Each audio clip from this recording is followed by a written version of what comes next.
My boyfriend laughed. "Cute how you get jealous when I see my ex," he said. "Guess you're not wife material. Just practice." I stayed silent. The next day, his stuff was boxed up and delivered to his ex-girlfriend's front door. "Hey Reddit. My name is Natalie Cross.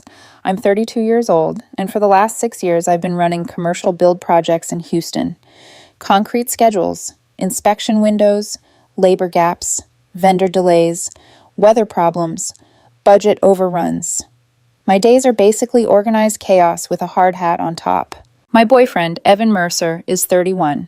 He works in pharmaceutical sales, wears tailored shirts that cost too much, and for the last 3 years, he had been living in my house. Not renting, not on the deed, not on any paperwork, just there, which ended up mattering more than he ever expected. It started 6 weeks before everything blew apart. Tuesday night, around 10. I was on the couch half watching some documentary about deep-sea creatures with mouths that looked like nightmares when Evan came home from happy hour. The second he walked past me, I caught it. Perfume. Women's perfume. Not body spray. Not something faint from brushing past a stranger in a crowded bar. This was expensive, layered, deliberate. Floral at first, then warm amber underneath. The kind that clings to fabric and skin for hours. The kind you do not pick up by accident. It wasn't mine. I don't wear perfume on workdays because job sites and scent don't mix, and on weekends I mostly smell like soap, sunscreen, or sawdust from whatever I'm fixing around the house. But he walked in carrying another woman's fragrance like she had leaned into his neck and left a signature there. He smiled at me from the hallway mirror while loosening his tie. "Long day," he said. I looked at him. He looked polished, relaxed. Too relaxed, like he had already divided his night into sections, and I was just the dull obligation at the end of it. I said. That was week 1. Week 2, his phone changed. Evan used to leave his iPhone face up anywhere. Kitchen counter, coffee table, nightstand, bathroom sink. He treated privacy like it was for people with something to hide. Then suddenly it was face down all the time, always on Do Not Disturb, always within reach. He changed his passcode too. I noticed because one morning he was half awake and tried muscle memory. Wrong code once, wrong code twice. Then he opened it with a new one and glanced at me a little too fast, like even that tiny slip bothered him. Little things matter. People think betrayal arrives with fireworks, lipstick on a collar, a text message that lights up in the middle of dinner, a dramatic scene. It usually doesn't. It arrives in habits, tiny broken rhythms, a life that starts moving out of sync with itself. For 3 years, Evan showered in the morning, 6:45 a.m., every weekday, like clockwork. He liked going to work shaved, pressed, smelling like cedar soap and whatever smugness costs at Nordstrom. Then, all at once, he started showering the second he got home. Every time he came in late, he went straight to the bathroom before taking off his shoes, before asking about my day, before bending down to pet Murphy. Murphy noticed it too. Our dog would trot to the door, tail wagging, then stop halfway when Evan breezed past him like the house was a hotel lobby. 15 minutes minimum, every time. I'm not paranoid. I'm observant. There's a difference, and my job has trained that difference into my bones. When you manage build schedules for a living, you learn that patterns tell the truth before people do. Concrete cures on a timeline. Deliveries land when they land. Inspectors show up late in predictable ways. Small deviations mean something. Enough small deviations together mean everything. So I started a spreadsheet. I wish I could say I'm above that. I'm not. Columns, dates, claimed plans, arrival times, odometry estimates, notes. If a foundation can crack because someone ignored hairline stress points, a relationship can too. The first few entries felt pathetic. Tuesday, dinner with Nolan from Regional. Home 10:14 p.m. Floral perfume. Shower immediately. Thursday, client drinks ran late. Home 9:37 p.m. Phone face down. Shower immediately. Saturday, errands. Gone 4 hours. Then the pattern sharpened. Tuesdays and Thursdays kept showing up. Weekends when I had site visits, he suddenly had things to do. One Saturday, I was supposed to be at a job in Katy all day, but the inspector canceled, so I came home early. Evan's car was gone. He didn't return until after 6. Target and grocery store, he said, tossing a bag of limes onto the counter like that settled it. That night, I checked the receipt he left in the kitchen. Timestamp 5:34 p.m. 30 minutes of shopping doesn't eat 4 hours. The missing time had gone somewhere. And not by accident. After that, I started checking mileage. He told me one Thursday he was driving to meet his friend Nolan in Sugarland for dinner. Nolan lived 18 miles away. I checked Evan's odometer before he left and again when he got back. 67 extra miles. Sugarland and back should have been roughly 36. Where did the other 31 go? That question sat in my chest like a stone. By week 3, I had enough suspicion to disgust myself and not enough proof to confront him cleanly. That's the worst stage, I think. Not innocence, not certainty, that ugly middle, where your intuition is screaming, but your dignity is still begging you not to become the woman who checks devices and counts miles and sniffs collars like some broken detective in her own kitchen. Then I became that woman anyway. One night, Evan left his MacBook open on the bed while he took a bath. Bathroom door shut, music on, steam creeping under the doorway. Same Apple ID as his phone. He had never disabled message syncing. I stood there for maybe 5 seconds, staring at the screen and at my own reflection in the black border around it. Then I touched the trackpad. I'm not proud of it. I also don't regret it. There was a message thread labeled Dr. Bennett. Blank contact photo. No real name saved. A fake label. People who lie always think they're smarter than the container holding the lie. The messages were not about pharmaceutical orders. Miss what we had. Can't stop thinking about last weekend. When are you free again? Then one from him that made my fingers go cold. He's asleep. Wish you were here instead. Time-stamped 1:47 a.m. on a Saturday. I had been in bed 2 feet away from him that night, thinking he was scrolling through social media while I drifted off. I took screenshots. Then more. Then everything. 43 in total. The thread went back 4 months. 4 months. Some of those messages were from the same stretch of time when we had been looking at wedding venues. He had sat across from me at dinner, discussing guest counts and open bar packages, while texting another woman about hotel rooms and how much he missed her mouth. I kept scrolling, jaw locked so tight it hurt. Then I saw the line that changed the shape of all of it. Can't wait until this is over and we can be together for real. Her response came a minute later. Soon. Just play it cool until after the wedding. Then we'll have the payout. The payout. I reread it 3 times. Then a 4th. The room went silent in that weird way rooms do, when your body understands danger before your mind finishes naming it. Not just cheating. Not just nostalgia with an ex-girlfriend. A plan. A long con and dress clothes. Marry me. Wait a while. Walk away with whatever they could claw out of the wreckage. Texas is a community property state, and while my house was bought before I met Evan and wasn't automatically his, I knew enough to understand how ugly and expensive legal messes could still become if someone wanted to weaponize marriage. He wasn't just betraying me. He was studying me as an asset. I scrolled farther. 3 weeks earlier, she had sent him an address. 1847 Oak Bend Trail, Unit 12. He replied with a heart. Then, on my way, I copied the address into my phone later. 15.4 miles from my house. One way. Round trip with a detour that could pass for Sugarland mileage if nobody checked too hard. The math worked. Of course it worked. I saved every screenshot to an encrypted folder on my personal laptop, cleared the recent items, closed his MacBook exactly the way I found it, even angled the screen the same way. Then I stood in the dark bedroom and listened to the water still running behind the bathroom door. I remember staring at my own engagement photo on the dresser, a framed shot from 3 months earlier. Me in a cream blouse, him smiling at the camera with one arm around my waist. We looked polished, solid, like people who had built something dependable. But once you know the photo is lying, you can never see it the same way again. From that moment on, I was already gone. He just didn't know it yet. The next 3 weeks became reconnaissance. I tracked everything more carefully. When he said he was with Nolan, I checked Nolan's social media. Turned out Nolan posted a lot more than Evan realized. Some nights, Evan claimed they were having dinner together.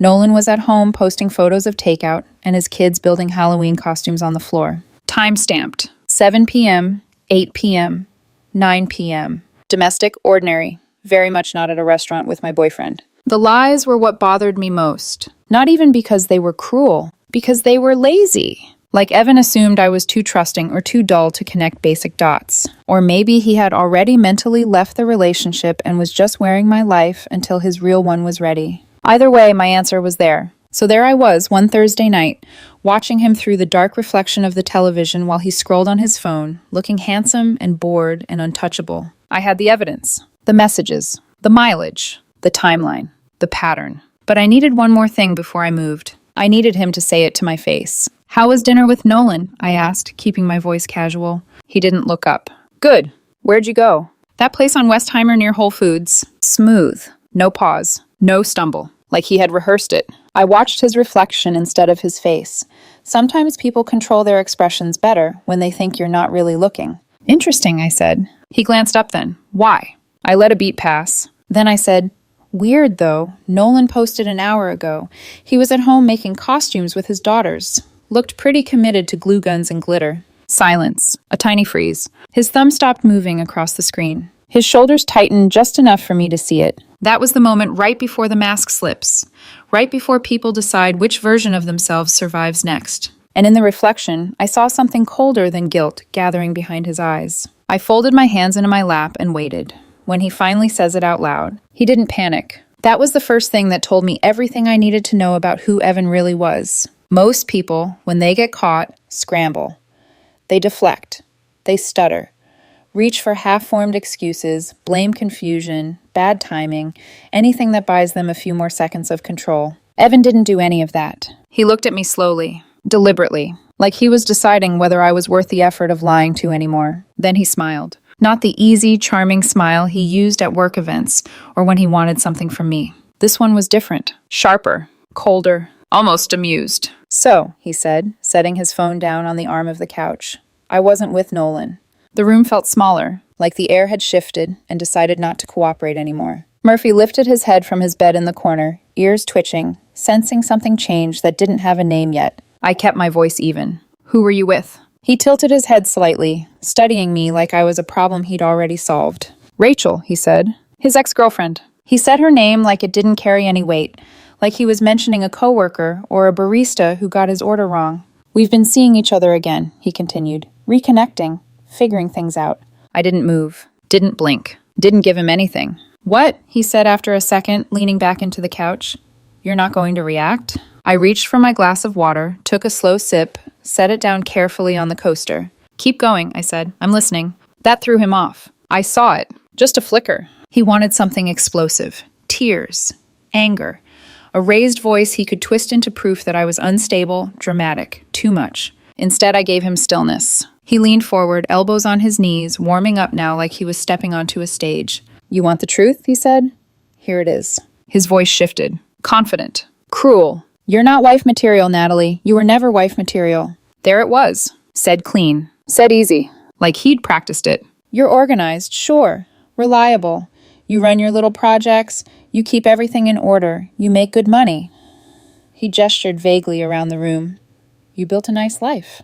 I raised an eyebrow slightly. Little projects? I said. Don't get defensive, he snapped lightly, waving it off. You know what I mean. You manage people who actually do the work. You're not impressive. A project manager, I corrected calmly, who makes $140,000 a year and owns this house outright. No mortgage, but go on.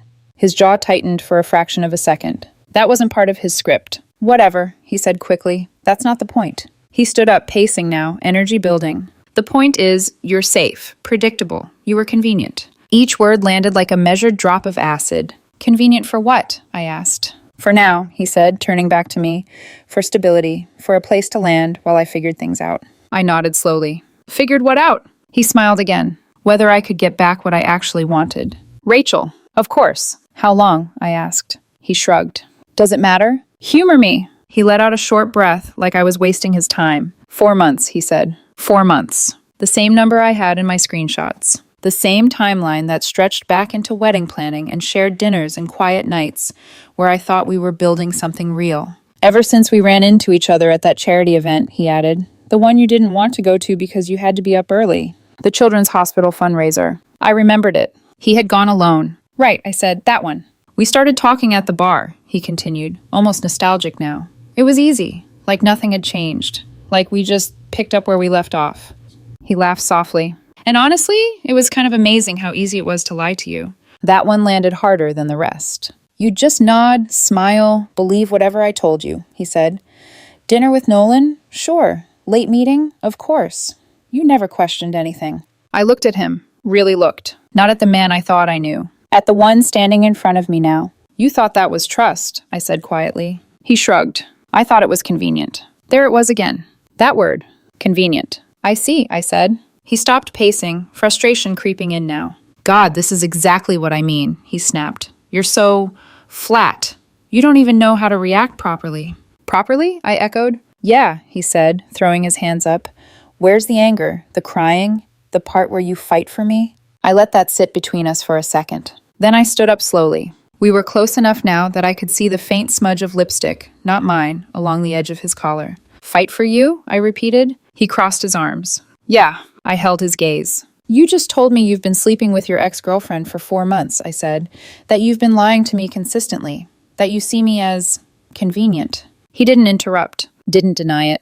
And you want me to fight for that? I finished. He hesitated. Just for a second. Then his expression hardened again. You're missing the point, he said. Rachel and I, we have something real, something passionate.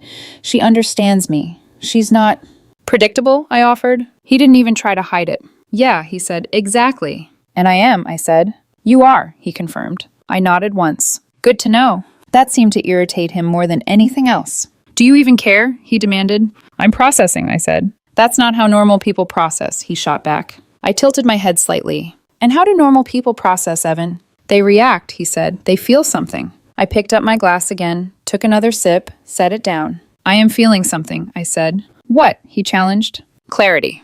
That word hit him. I saw it. He stepped closer, like he was trying to pull something out of me by force. You're really just going to sit there and act like this doesn't matter? He said. I met his eyes. It matters, I said. Just not in the way you think. He stared at me, searching for cracks. There weren't any, because the truth was, I had already done the breaking. Weeks ago. In spreadsheets. In screenshots. In quiet nights where I lay awake next to him, staring at the ceiling, mapping out timelines instead of dreaming about a future that no longer existed. This conversation? This wasn't the moment my relationship ended. It was just the moment he caught up to it. I think we're done here, I said finally. He blinked. That's it? He said. No fight, no drama? I shook my head. No drama. He let out a short, disbelieving laugh. That's actually kind of pathetic, he said. You know that? I didn't respond. Rachel would never react like this, he added. I'm sure she wouldn't, I said. That seemed to satisfy something in him. He grabbed his phones again, scrolling like the conversation had already lost its value. Good, he muttered. Makes this easier. For you? I asked. For both of us, he said. I watched him for a moment. Then I walked past him, grabbed a pillow from the bedroom, and headed back toward the couch. Where are you going? He asked. To sleep, I said. In here? He frowned. I'll take the couch, I said. You can have the bedroom. He stared at me like I'd just broken some invisible rule. That's it? He said again. You're not even going to try to fix this? I paused, turned back toward him. Fix what? I asked. The part where you cheated? Or the part where you planned a future with someone else while asking me to marry you? He opened his mouth, closed it. I nodded once. Sleep well, Evan. I lay down on the couch, pulled the blanket over me, and stared at the dark screen of the TV. I could feel his eyes on me, waiting, still waiting for something bigger. A reaction he could feed off of. A version of me he could control. You're really frustrating me right now, he said finally. I didn't answer, because that was the point. Silence is a kind of power people don't respect until it's too late. He huffed, grabbed his phone, and headed to the bedroom. Whatever, he muttered. Let me know when you're ready to act like an adult. The door slammed hard enough to rattle the frame. Murphy padded over quietly and rested his head against my leg. I reached down, scratching behind his ears. Hey, buddy, I murmured. He didn't understand what was happening. Dogs never do. They just feel the shift, the fracture, the way a house can go from warm to hollow in a single conversation. I lay there in the dark, eyes open, mind moving fast. Not emotional, not chaotic, precise. By 4:30 in this morning, I had everything mapped out. Not the kind of revenge people fantasize about when they're hurt. No screaming, no breaking things, no messy, dramatic collapse. Something cleaner, colder. The kind of plan where you remove someone from your life so completely that by the time they realize what's happening, it's already done. 30 boxes to the wrong door. Evan's alarm went off at 6:30 a.m. Same tone, same volume, same routine. Like nothing had happened. Like he hadn't just torn through 3 years of my life and left it in pieces on the living room floor. I stayed on the couch, eyes closed, listening. Shower running, closet doors sliding, hairdryer, muted footsteps. The rhythm of normalcy. That was the part that almost impressed me. How easily he stepped back into routine. Like last night had been a minor inconvenience instead of a controlled detonation. He came out dressed for work, navy suit, crisp shirt, tie perfectly knotted.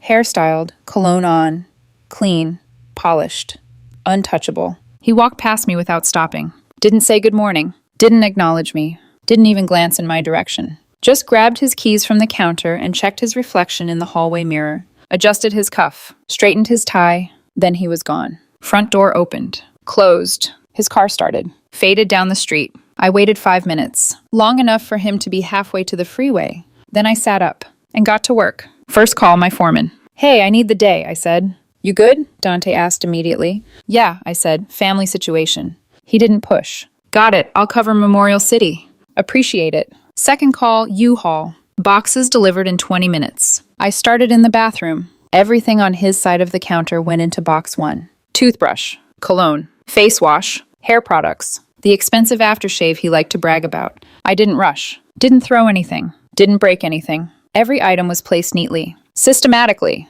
Next, the closet. His side was organized by color, white shirts to dark, casual to formal. I packed it the same way, folded the expensive pieces carefully, wrapped shoes individually, labeled everything.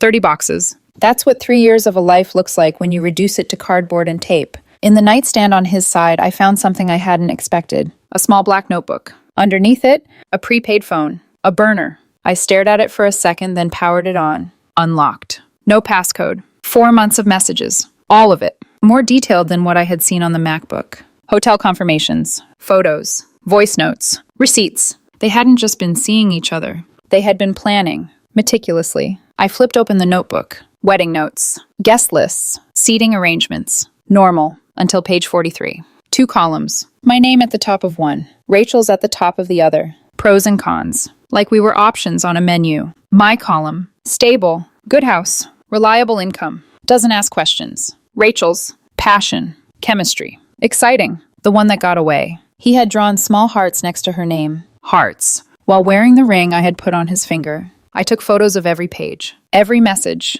Everything. Added it to the encrypted folder. Then I placed the notebook and the burner phone on top of one of the boxes, right where they'd be easy to find. Because this wasn't just about removing him from my life. It was about making sure the truth landed exactly where it needed to. I taped the final box shut.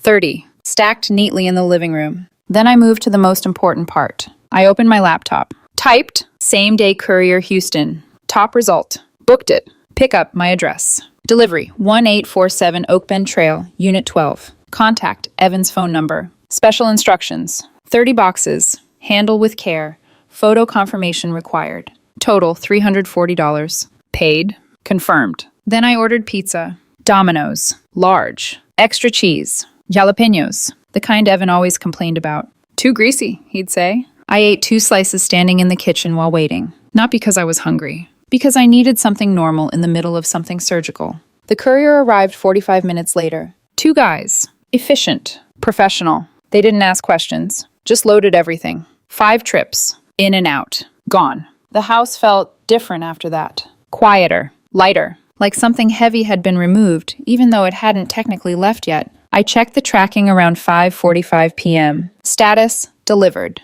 Photo confirmation attached. 30 boxes stacked neatly on a covered patio. Front door partially open. Someone already receiving the delivery. I looked at the address again. Then at the photo. And for the first time that day, I smiled. Because here's what Evan didn't know. Rachel didn't live alone. She had a boyfriend. His name was Mark. 2 years together. Shared apartment. Shared life. And now, shared truth. Those 30 boxes didn't just contain clothes and shoes. They contained everything. Printed hotel confirmations with Evan's name. Handwritten notes. The burner phone. The comparison list. Every lie. Every secret. Every plan. Delivered straight into another man's living room. At 7:30 p.m., my phone started lighting up. Evan. Call after call. Voicemail after voicemail. Texts flooding in. Where is my stuff? What did you do? Answer your phone.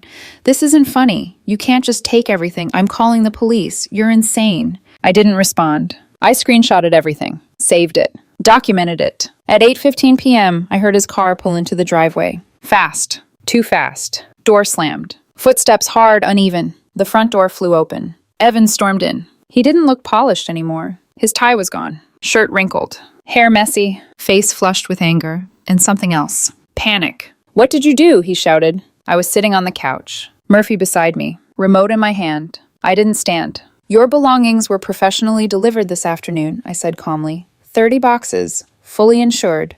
Photo confirmation included. Delivered where? He snapped. I looked at him. held the silence for just a second. Then, 1847 Oak Bend Trail, Unit 12. His face changed. Not gradually, instantly, like someone had pulled the ground out from under him. "You sent my stuff to Rachel's place?" he said. "You said you were reconnecting," I replied. "I assumed you'd want your things close by." He ran a hand through his hair, pacing now. "You have no idea what you just did," he muttered. "I think I do," I said. "No, you don't," he snapped. "Mark was there." I tilted my head slightly. "Mark?" I asked. "Her boyfriend," he said, voice tightening. "He lives there. He opened the boxes." There it was, the collapse starting. "He saw everything," Evan continued, voice rising. "The phone, the notes, the everything." I leaned back slightly. "That sounds like a complicated situation," I said. He stared at me. "You did this on purpose," he said. "Yes," I said. No hesitation. No denial. "Just truth." His jaw clenched. "Do you have any idea what kind of mess you just caused?" he demanded. "Yes," I said again. And for the first time, he realized he wasn't in control of this anymore. The staircase, the lie, the cameras. For a few seconds after I said it, Evan just stood there, like his brain hadn't caught up to what his life looked like now. Then the anger snapped back in. Sharp, immediate, directionless. "You think this is funny?" he said, voice rising. "You just destroyed everything." I didn't move. "You did that yourself," I said. That landed. Hard. His hands curled into fists. "You had no right to go through my things," he snapped. "No right to send them anywhere." "No right?" I repeated calmly. "You mean like you had no right to plan a marriage while coordinating an exit strategy with your ex-girlfriend?"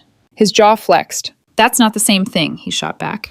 "It's exactly the same thing," I said, "except mine was honest." Silence. Then he looked around the house, at the empty spaces where his things used to be, at the absence of himself. And something in him shifted. Not guilt, not regret. Desperation. His eyes landed on Murphy. Our dog. No, my dog. Murphy was sitting close to my leg, tail tucked slightly, reading the room the way dogs always do. Evan's expression changed. Fine, I thought. Here it comes. "If you're going to act like this," he said, grabbing the leash from the hook by the door, "I'm taking Murphy." Before I could respond, he stepped forward, clipped the leash onto Murphy's collar in one quick motion. Murphy looked up at him, confused. Tail gave a hesitant wag. 3 years of habit doesn't disappear in a second. Evan grabbed the travel crate from the closet and started toward the door, pulling the leash with him. Murphy resisted. Not aggressively, just confused, looking back at me, waiting. "Put the leash down," I said. Evan didn't stop. "He's my dog too," he said. "I've been taking care of him for 3 years." "Put the leash down," I repeated, standing up now. He kept moving. Murphy dug his paws into the hardwood. Evan yanked harder. Murphy whimpered. That was enough." I stepped forward and positioned myself between Evan and the front door. Didn't touch him. Didn't raise my voice. Just stood there, blocking the exit. "Let go of the leash," I said. He stepped closer, trying to push past me. I didn't move. "He's chipped in my name," I continued. "Adoption paperwork is in my email. Vet bills on my card. He stays." Evan's eyes flashed. "You're not keeping him," he said, pulling again. Murphy braced harder now, all 4 paws locked in place. He wasn't going anywhere. Evan took a step backward, still pulling the leash, trying to create space to maneuver around me. The staircase was right behind him, 3 steps down to the lower landing. I saw it, registered it, didn't say anything. "Evan," I said once, steady, "let go." He didn't. He took another step back. His heel hit the edge of the top stair. And then, everything slowed. His balance shifted. His arms flailed, trying to catch something that wasn't there. The leash slipped from his hand, and he went down. 3 steps. Not the full flight. Just enough. He landed on his back with a hard thud against the lower landing. Murphy darted back toward me immediately, tail tucked, pressing against my leg. I didn't move, didn't reach for Evan, didn't step forward. I just watched. He lay there for a second, breathing hard. Then he sat up, and the moment his eyes met mine, something changed. Not pain, not confusion, calculation. "He pushed me," he said. Clear, loud, immediate, like he had been waiting for a moment he could use. I didn't respond, didn't even blink. He grabbed a hoodie from the railing, pressed it against his forehead. There was no blood, no visible injury, but he held it there like he was trying to stop something serious. "You pushed me down the stairs," he repeated, louder this time. I stayed silent, because I understood exactly what he was doing. And I also understood something he clearly didn't. He pulled out his phone, dialed 911, put it on speaker. 911, what's your emergency?" "My girlfriend just pushed me down the stairs," Evan said, voice shaking, just enough to sound believable. "I hit my head. I think I'm bleeding. This is domestic violence. I need help." He gave them the address, ended the call. Then he looked at me and smiled, a small, satisfied smile, like he had just regained control of the narrative. I reached into my pocket, pulled out my phone, and dialed. 911, what's your emergency? Hi, I said calmly. There's been an accident at my residence. A man fell down a few stairs. He may have hit his head. I'd like an ambulance to check him. Evan's smile flickered. Just a little. He wasn't expecting that. Making sure you're okay, I said, meeting his eyes.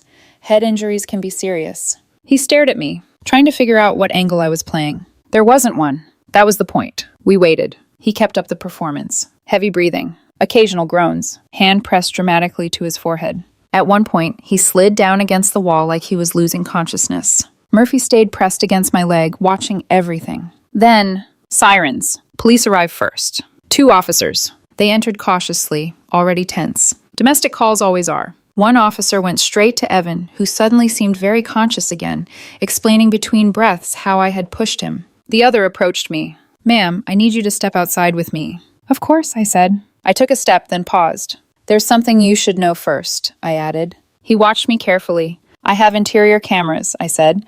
Living room, kitchen. They cover the staircase. Everything that happened is recorded and backed up. His expression changed. Subtle, but real. You have footage? He asked. Yes. They separated us. Standard procedure. EMTs arrived shortly after. Checked Evan. No laceration. No concussion symptoms. Minor bump at most. Nothing consistent with the performance. The officers spoke quietly among themselves, then one returned to me. Can we see the footage? He asked. I nodded. Pulled up the app. Selected the clip. Handed him my phone. The video was clear. Evan grabbing the leash. Pulling Murphy. Stepping backward. Losing footing. Falling. No contact. Not even close. Then him sitting up and immediately saying, "She pushed me." The officer watched it once. Then again. Then called his partner over. They replayed it together. 3 times. The second officer let out a quiet breath through his nose. Didn't say anything. Didn't need to. They handed my phone back. Do you have documentation for the dog? The first officer asked. Yes, I said. I pulled up everything. Adoption paperwork. Microchip registration. Vet records. All in my name. Does he live here? The officer asked, nodding toward the interior. He's not on the lease, not on utilities, not on the deed, I said. He was staying here. The officer nodded slowly. They walked back inside. I stayed where I was. Watched through the doorway. Evan's expression as they spoke to him. That was something I won't forget. It went from confident to confused to angry to something closer to fear. About 30 seconds. That's all it took. One of the officers came back to me. Ma'am, he said, we're not pursuing any charges against you. The footage clearly shows he fell on his own. I nodded. We've advised him that filing a false report is a serious offense, he continued, and that attempting to remove your property, including the dog, could result in charges. Understood, I said. We're going to ask him to leave, the officer added. Would you like us to stay while he gathers anything else? He doesn't have anything else here, I said. Everything was delivered earlier. The officer blinked once, then nodded. They escorted Evan out. No cuffs. Just firm. Final. At the doorway, he stopped. Turned back to look at me. All the polish was gone now. Tie missing. Hair disheveled. Mask cracked beyond repair. I reached into my pocket. Pulled out his ring. I had found it on the landing after he fell. It must have slipped off. I held it up just enough for him to see. The metal catching the porch light. Didn't say anything. Just looked at him. Then slipped it back into my pocket. His face collapsed. Get him out, one of the officers said quietly. They walked him to his car. I stood in the doorway until the engine started. Until the headlights pulled away. Until he was gone. Then I closed the door. Locked it. Deadbolt. Chain. Murphy came over immediately. Tail wagging again now that the tension had lifted. I crouched down, ran a hand through his fur. Good boy, I murmured. The house was quiet. Finally quiet. And for the first time in weeks, it felt like mine again. 6 months later, when he comes back, the fallout didn't happen all at once. It spread. Quiet at first, then loud in all the places that mattered. I didn't chase updates, didn't ask questions. But information has a way of finding you when enough people are watching the same fire burn. From what I pieced together through mutual friends, the delivery had detonated exactly the way I expected. Rachel's apartment wasn't just hers. It was hers and Mark's. 2 years together. Shared lease. Shared routines. Shared life. And now, shared truth. 30 boxes had shown up on their doorstep. Neatly labeled. Carefully packed. Impossible to ignore. Mark had opened them. At first probably confused. Then curious. Then aware. Because the truth wasn't subtle. Printed hotel confirmations with Evan's name. Receipts. Handwritten notes. The burner phone sitting right on top of one of the boxes like it was waiting to be discovered. 4 months of messages. Plans. Timelines. Promises. Everything. Rachel hadn't just been sneaking around. She had been building something behind Mark's back. With my boyfriend. Mark didn't take it quietly. He went through everything. All of it. And then he made sure everyone else saw it too. Screenshots. Photos. A timeline. Posted publicly. Tagged. Shared. By the time Evan even tried to do damage control, the damage had already done what damage does best. It spread faster than explanation. Rachel's relationship collapsed that same night. And Evan? He panicked. Tried to tell her they needed to slow down. That things were too messy right now. That they should wait until it cooled off. The same man who had been planning a future with her, a payout, an exit, suddenly needed space. Rachel didn't take that well. Not from what I heard. She called, texted, showed up, pushed, demanded. And Evan? He did what people like him always do when things get complicated. He disappeared, blocked her, changed his locks, cut contact. The future they had planned together collapsed in less than 48 hours. Funny how fast things fall apart when they're built on lies. About a month later, I heard something else. Rachel and Mark got back together. Don't ask me how. Don't ask me why. But they did. Moved to Austin. Fresh start. Away from Houston. Away from the mess. Evan wasn't part of that story anymore. As for him, he ended up exactly where people like him tend to land. Nowhere stable. Nowhere certain. Nowhere impressive. Meanwhile, my life got quiet. In the best possible way. I changed the locks 3 days after he left. Updated the security codes. Reset every password tied to the house. Standard procedure. The locksmith didn't ask questions. He didn't need to. I wasn't the first woman to stand in that doorway and say, change everything. Murphy and I settled into a routine. Morning runs before work. Evening walks around the neighborhood. Weekends at the dog park. Simple. Consistent. Real. I took on a new project at work. 12-story mixed-use building downtown. Big contract. Long hours. Exactly the kind of focus I needed. 6 months passed. No drama. No contact. No noise. Until one Saturday afternoon, the doorbell rang. I didn't open it immediately. I checked the camera first. Habit. Always. Evan. Standing on my porch. He looked different. Thinner. Worn down. Dark circles under his eyes. Hair unstyled. No suit. No polish. No illusion. Just a man who had run out of places to land. I stood there for a second, watching him through the screen. Then I opened the door. Didn't step outside. Didn't invite him in. Murphy stood behind me, completely still. Tail not moving. Dogs remember. Hey, Evan said. His voice was smaller than I remembered. Can we talk? About what? I asked. He swallowed. Everything, he said. I need to apologize. I didn't say anything. He shifted his weight. I messed up, he continued. Badly. I know that now. Silence. I lost my job, he added. Had to move back in with my mom. My car got repossessed. Everything just fell apart. He looked at me, searching, waiting, for sympathy, for softness, for something. I gave him nothing. I've been thinking about us, he said, about what we had before I ruined it. We were good together, Natalie. We really were. I let him talk. Because sometimes people need to hear their own words to understand how empty they sound. I've changed, he said. I've learned a lot about myself, about what matters. Rachel was a mistake. I see that now. Of course you do, I thought. Now, when everything fell apart, I realized, he hesitated, you were the best thing I had. There it was. Not love. Not regret. Convenience. Again. I want another chance, he said. I looked at him for the long moment. Really looked. At the man who had stood in my living room 6 months ago and called me practice. Temporary. Predictable. Convenient. You called me a placeholder, I said finally. He flinched. I know, he said quickly. I was wrong. You planned to marry me, I continued, and then leave me for a payout. I didn't, he started. I raised a hand slightly. He stopped. You tried to take my dog, I said. I wasn't thinking. You lied to the police, I added. Said I pushed you down the stairs. His mouth closed. There's video of you doing that, I said. You remember that, right? I panicked, he said quietly. I know, I said. Silence stretched between us. Then he took a step forward. People make mistakes, Natalie, he said. Big ones. But people change. Don't they deserve a second chance? I held his gaze. No, I said. He blinked. What?